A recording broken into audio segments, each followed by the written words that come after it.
话的城市，为何带来最寂寞的北极熊？最纯洁的孩子，如何走过最肮脏的垃圾场？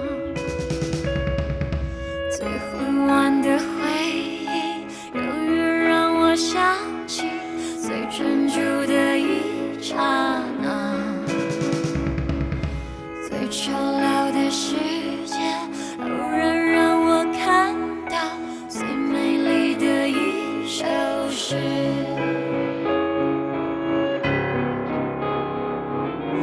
原来最暗的天空，总有最闪烁的星星。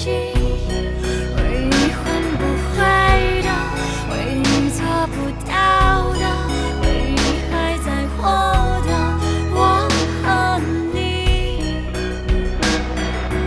原来最大的怀疑，总有最渺小的自己。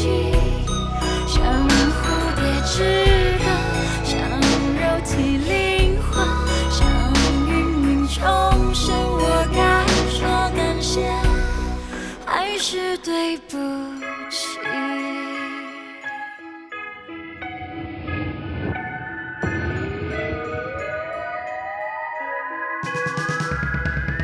最爆裂的流星，难道为了长久？最温柔的小团圆，最简单的渴望，从来不想证明最荒谬的大时代。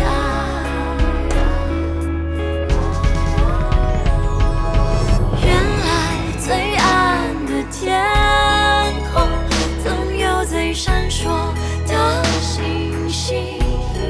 唯一受过伤的，唯一犯过错的，唯一还在活的，我和你。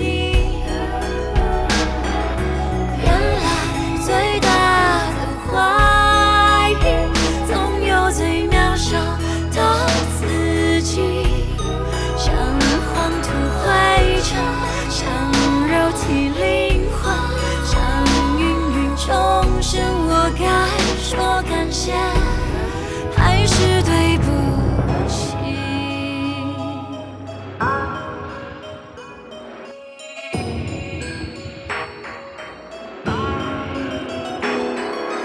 宇宙洪荒在沉默，总有最闪烁的星星。